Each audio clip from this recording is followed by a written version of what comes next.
count it by the serving. So for example, with beer, we use glasses, pints, half pints, mugs, kegs, growlers. These are a few ways that we can count beer. These are all countable nouns. A similar rule applies to wine. We don't say really one wine, two wines.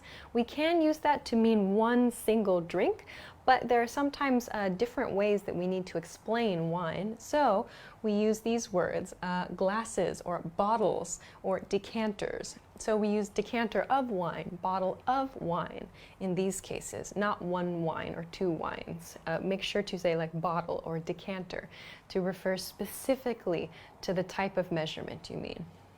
Another very common example is clothes. So clothes is kind of a category of items. It's a type of item. There are many different kinds of clothes. So we count, for example, shirts, sweaters, socks, shoes, hats, pairs of pants. We don't say one clothes, two clothes, three clothes. Instead, we count these smaller items inside the category of clothes. Okay, just a couple more examples. Food is another very, very big one. So food itself, we don't really say one food, two food, three food. Instead, we count inside food, for example, snacks, drinks, salads, appetizers, pizzas, breadsticks, cakes, whatever.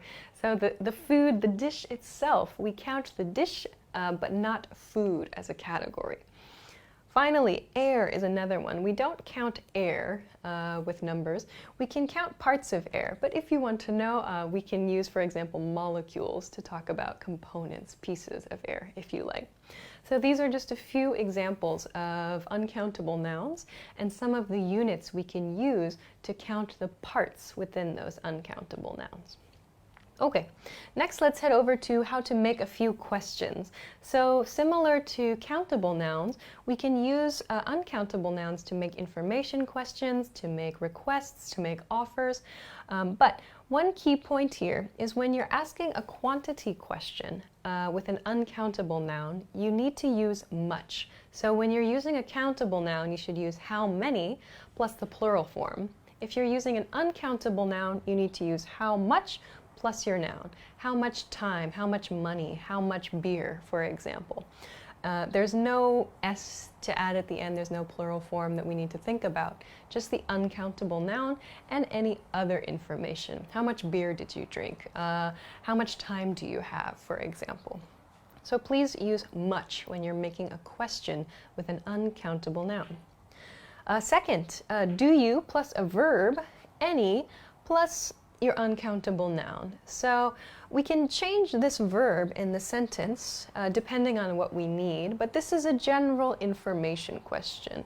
Like, do you need any time, or do you need any new clothes, for example. So we just use the uncountable noun here at the end of this phrase to make an information question. Another common pattern would be a request. So can I have some blah, blah, blah? Can I have some wine? Can I have some food? Of course, you can use a unit here if you like, if you want to be specific. But if you want to be general, like can I have some more time on this project? We can use an uncountable noun in this sentence pattern as well. Of course, there are many different sentence patterns, but these are a few questions that might be helpful for you. Okay. Let's look at the last thing for today, quantifiers. Quantifiers. So we use quantifiers to talk about amounts of nouns. In this case, I'm going to talk about some quantifiers we can use to talk about the amounts of uncountable nouns. So we can use first at the end of the spectrum here at around like 0. I've kind of made a scale here from 0, like no of something, there's no amount, there's 0 of something, to a lot of something, 100 at the other end. I've made kind of a scale of a few quantifiers. So here we can say no, I have no time. We can use don't plus a verb plus any, like I don't have any time. Also is over here at the 0 part. We can say I have almost no time, meaning very, very little time, for example. So very little and almost no would go about here. Here we can say not much. I have not in parentheses because you just need to use the negative form. I don't have much time, or I don't need much to drink, for example. So we can use much here, but we need to use a negative in this case. We can also use hardly any with uncountable nouns. So I have hardly any time to work on this project, or I have hardly any wine in my refrigerator, for example. We can use a bit of. I have a bit of beer to drink. A small amount of. So I have a small amount of time this afternoon, if you're free. We have a decent amount of. So, there's a decent amount of time this afternoon, if that's better for you. We can use some as well. Some, again, is kind of vague. It's not so clear, the quantity with some, but if you just want to refer to having some, making it available, you can use some. So, like we might say, I have some clothes I want to throw away. We can use lots of and a lot of. So, I drank a lot of beer last night, or I drank a lot of wine last night, might be a common sentence you can hear. We can use quite a lot of, quite a lot of. So I have quite a lot of time this weekend. Let's do something. We have the casual tons of and a bunch of too. So I have tons of time, or I have a bunch of new clothes to try on, for example. And we can also use all. So you could say, who drank all the beer? Or let's see. Another example. Someone took all my clothes, for example. We can use all with uncountable nouns as well. So again, these are just a few examples of some expressions you might hear with uncountable nouns. You'll see too, as with countable nouns, we can use some of these, as I've marked with the green star here. Some of these are okay to use with countable nouns and uncountable nouns.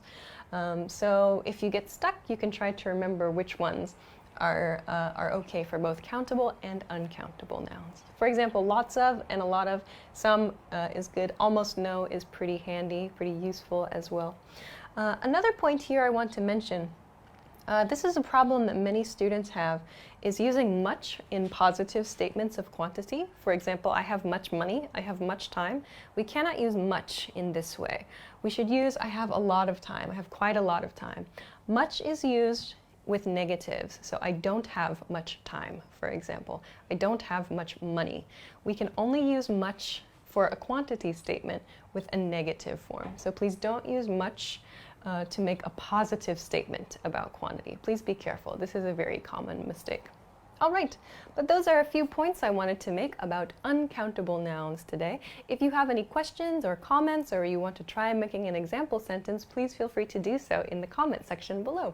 If you liked this video, please make sure to give it a thumbs up and subscribe to our channel if you haven't already. Check us out at EnglishClass101.com for more good stuff too. Thanks very much for watching this episode, and I will see you again soon. Bye! Hi everybody, my name is Alicia. Welcome back to EnglishClass101.com's YouTube channel. Today I'm going to talk about countable nouns. I'm going to talk about how to make the plural form of countable nouns. I'm going to talk about a few question patterns you can use with countable nouns, and I'm going to talk about some quantifiers for countable nouns. So let's get started. Okay, so the first point, maybe the most important point first of all, is that countable nouns are nouns which we can count. We use numbers 1, 2, and 3, and we can count the numbers of these nouns. They are countable, able to be counted. That's the first point for today's lesson. Second, countable nouns have a singular form, single here, you can see single is the base, one, singular form, and a plural form, plural meaning more than one. So the words themselves have a singular form, one of something, and a plural form, more than one of something. A couple of notes about singular form and plural form, however. Singular form nouns, we have to use a determiner. So for example, determiners are like articles, like a or an or the, or we could use this, that, my, his, her, for example. We need some kind of determiner, something that gives us information about a singular noun. We must use a determiner with a singular noun. So we have to say a dog, or his dog, or my dog. We cannot simply say dog in this with the singular form. So please be careful. If you use the singular form of a noun, you need to use a determiner. Okay, let's look at the plural form. My note for the plural form here is that no determiner is required. So you don't always have to use a determiner here with the plural form, the dogs, his dogs, her dogs, for example. But if you're referring generally to a group, no determiner should be used. So this is a very common mistake. For example, if talking about all teachers or all doctors, or making a general statement about a group of people, for example, no determiner should be used. We should not use the doctors or the teachers unless you're talking about a specific group of doctors or a specific group of teachers. If you want to make a general statement about all people or all countable nouns in one category, no determiner should be used. So please be careful. Okay, so these are 2 points about the singular form and the plural form, so please be careful of this. Okay, let's continue on to how to make the plural forms of nouns. There are a few different rules to consider here. So first, the regular way to make a plural noun is to just add an S to the end of the noun. So for example, dogs, we add an S, computers, and cars. So these are simple plural form nouns. We just add an S to the end of the noun to make the plural form. However, there are some cases where the spelling will change slightly and the pronunciation will also change slightly. The basic S sound is still there, however, it's an ES sound, so it's noun plus ES. When do we do this? We do this with nouns that end in X, in CH, double S, S, or SH.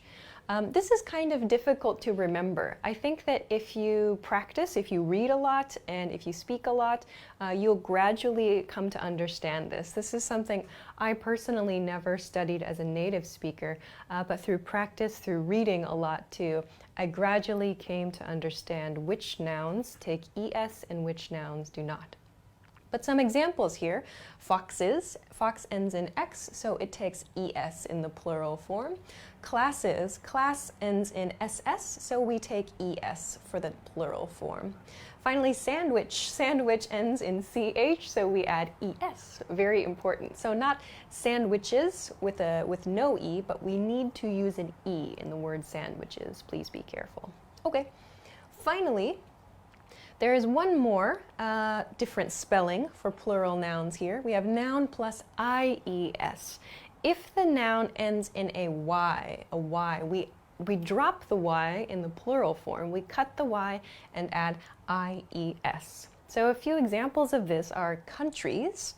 We have IES, no Y here. We have candies, again, no Y, IES, and copies, so no Y and IES. So these are 3 ways to make plural forms, adding ES or an ES sound or just a simple S. So depending on the noun you would like to make plural, you need to kind of remember these rules or at least think about them a little bit until you kind of get used to making nouns correctly. Okay, but I want to go to something a little bit more challenging, which is nouns which have irregular plural forms. So these are countable nouns, but they don't follow the S rule. We can't just add S to make these nouns plural. Let's take a look at a few. So one, for example, is person, the noun person. We can say one person. However, the plural form is people, 2 people, 3 people, 4 people. Please keep this in mind. Another very common one, especially for pronunciation, is woman to women and man to men. Please be careful of your vowel pronunciation here in particular. Woman and women. The first vowel, O, here does not change in terms of spelling, but in pronunciation it does change. Women sounds much different than the singular form, woman. So please be careful. Sometimes poor pronunciation can cause difficulties in understanding or poor communication. So this is a great pronunciation point, both woman and man. So man becomes men, a very clear vowel sound change there. So these 2 are a couple to be very, very careful of and to practice as well. Some nouns, however, do not change in the plural form. Some nouns, for example, fish, fish does not change. We use fish and fish in the singular and the plural form. If you are curious about how to know whether you're reading something or hearing something about singular fish or plural fish, in most cases you can guess based on the situation, based on the context. If it's very, very difficult, then I suppose the author might include a number before the word fish, like 2 fish or 3 fish. But in most cases this isn't an issue. The same thing applies to sheep, actually. Sheep, the plural form of sheep is also sheep. There is no change here. But we can count them as 2 sheep, 3 sheep, 4 sheep, for example. Okay, a few more. The singular form of child becomes the plural form children. Please be careful there. Foot becomes feet. Tooth becomes teeth. And one more interesting one, mouse. Mouse becomes mice in the plural form. 2 mice, 3 mice, 4 mice. So these are just a few examples of some of the irregular plural forms you can find with countable nouns. This is not everything, for sure. But these are some very common examples, I think. Okay. Let's continue on to a few question patterns with countable nouns. So the first one I have is how many blah blah blahs. Please keep in mind when you are asking a quantity question with countable nouns, you need to use how many. Please do not use how much with a countable noun. We use how much with uncountable nouns. So how many plus an S sound. Don't forget this S sound. Many people forget. How many pens, how many dogs, how many children. In that case, there's no S sound, but if you are using a noun with an S sound, please make sure that S sound is very clear. But in any case, you need to use the plural form after how many. Okay, a couple of other examples. Maybe you've seen our other YouTube videos about any and some. So here I have an example. Do you verb any plural form? So here, again, there's that S sound. If your noun ends in an S, make it very, very clear when you pronounce it. So do you have any pets, for example? Or do you need any strawberries, for example? So here I've got verb, and I've got any plus S, so this is maybe making an offer or asking for information. You need some kind of information if you're asking this question. It wouldn't be an offer, but asking for information. This is the kind of question you might be able to use with countable nouns. Finally, to make a request, as we talked about in the some video, any and some video, can I have some plus the plural form? So can I have some cookies, for example, or can I have some cupcakes, for example? So again, please make sure your S sound is very clear at the end of this sentence. All right. The last thing I want to talk about for this lesson is quantifiers. So quantifiers we use with the plural form. Please do not use quantifiers with the singular form. We use quantifiers to talk about amounts, how much or how many of something. For countable nouns, we're going to talk about how many of something we have or don't have, for example. So we can use no with a quantifier. So I have no pets, for example. We can say that. Or I don't have any pets. Here I have don't plus verb plus any. So I don't have any pets, or I don't need any cupcakes. I'm thinking about cupcakes today. So I don't need any blah, blah, blah. So we can replace the verb here with the verb of your choice. There's almost no. Almost no, I've kind of put this up a little further on this spectrum from 0 to 100. So it's very close to 0. So I have almost no pancakes left in my kitchen, for example. So not very many, in other words. Just above that, maybe, would be hardly any, hardly any. So there are hardly any children in school today, for example. Maybe around here on the spectrum. A couple of, the word couple is here. It has the nuance of two. So there are a couple of dogs in the park, for example. Just above a couple of might be a few. A few in my mind sounds like maybe 3 or 4, for example. Like there are a few birds in the tree outside the office. Several sounds to me like more than a few, a larger number than a couple of or a few. So to use several in a sentence, for example, there are several clocks in the office. The next one, I've got some here. I've put some tentatively at about 50. Some is very, very vague. Some can mean a small amount, or it can mean maybe a reasonable amount of something. But generally, it's somewhere around here on my 0 to 100 scale. So you can feel kind of about how much some is. Yeah. So for example, I ate some... What did I eat today? I ate some salads last week or something like that. So it's kind of a vague expression, but we can't really guess how many are here. But some can tell us just that maybe more than a few were consumed in my example sentence. So some, again, some is rather vague. Maybe it's not as clear as some of the other expressions, but